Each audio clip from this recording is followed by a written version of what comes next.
14 લાખ ગામડાઓનો દેશ ભારત છે. ભારતનો વિકાસ ગામડામાં છે. શહેરો કેટલા છે? 5,000 આખા ભારતમાં. અને આપણે મંડી પડ્યા છીએ 5,000 શહેરોને શણગારવા. બધી સ્કૂલો, બધી કોલેજો, બધી હોસ્પિટલો, બધા રસ્તા, highway, railway station, bus station, metro, થિયેટરો, હોટેલો, લાઇબ્રેરીઓ, આ બધું આધુનિક આપણે શહેરને આપી રહ્યા છે 5,000 શહેરોને વિકસાવવા માટે. 14 લાખ ગામડાની આપણને ચિંતા નથી. જ્યારે વાત કરવાની આવે છે ને ત્યારે આપણે કહીએ છીએ મારું ગામ ગોકુળિયું ગામ, વનરા રે વન, મારું ગામ વૃંદાવન. વાત ત્યારે આવે છે, પણ ક્યારે દરેક ગામડા પહોંચવાની પાકી સડક આપીશું? નથી આપી. ક્યારે દરેક ગામડાને પીવાના ચોખ્ખા પાણીની વ્યવસ્થા કરીશું? ક્યારે 12 મહિના ખેતી માટે ગામડામાં પાણી જોઈએ છે એ એને પહોંચાડીશું? નથી સડક, નથી વીજળી, નથી પાણી 12 મહિના. એ નથી આપવું. જે કાળી ગરમીમાં ચામડી તપાઈ દે છે ઠંડી શિયાળા ચોમાસામાં, એ ખેડૂત માટે, એના માટે ઊભું કરવું છે. એ કશું નથી કરતું.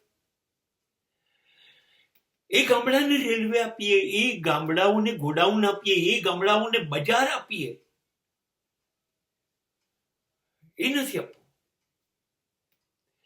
એ ગામડાઓને સ્કૂલ આપીએ, એ ગામડાઓને કોલેજ આપીએ, એ ગામડાને લાઇબ્રેરી, હોસ્પિટલો આપીએ, ગામડાની અંદર નેટ કનેક્શન આપીએ, ગામડાને ઇન્ટરનેટ કનેક્શનથી આધુનિક બનાવીએ. ગામડામાં જ રહેવાનું મન થાય, શહેર તરફ જવાનું મન જ ના થાય. એવું શા માટે નથી કરવું? કેમ કે પ્રશ્ન 14 લાખ ગામડાનો છે, 5,000 શહેરોનો નથી. શહેરોને શણગારવા સામે વિરોધ ન હોઈ શકે. તમે એને દુબઈ બનાવો, ન્યુયોર્ક બનાવો, પેરિસ બનાવો, એની સામે પ્રશ્ન નથી. પણ જ્યાં લાખો રાષ્ટ્રનો 80% ભાગ રહે છે, એની સુખાકારીનું શું? એના આરોગ્યનું, એના જીવનનું, એની રોટીનું શું? નથી કરવું ને. યાદ રાખો, બરબાદી પાક્કી છે. કારણ કે કંટાળેલો, થાકેલો, હારેલો માણસ હવે એને ગામડાની શહેરની જમાર, આ સંસ્કૃતિ જોઈને મજા નથી આવતી. ગામડું છોડીને ગામડાની નવી પેઢી ભાગવા માંડી, શહેરોમાં ઠરવા માંડી. હવે ગામડામાં કોણ રહ્યું? જેનાથી કશું નથી થઈ શકતા એવા વૃદ્ધો રહ્યા, એની પાસે ખેતી કરો. ખાલી ગ્રામ્ય વિકાસ, માત્ર 15 લાખ ગામડાઓની પાછળ કદાચ શાસન જો પડી જાય તો રાષ્ટ્રની 80% પ્રજા સુખી થઈ જાય. દરેક ગામડું ગોકુળ, દરેક ગામડું નંદનવન બની જશે ને આખું ભારત અદ્ભુત થઈ જશે. કેમ કે એ લોકો તો આપણને અનાજ આપશે, એ અનાજથી તો દેશની વસ્તી પોસાશે. એ લોકો નહીં કરે તો ક્યાંથી અનાજ લાવીશું?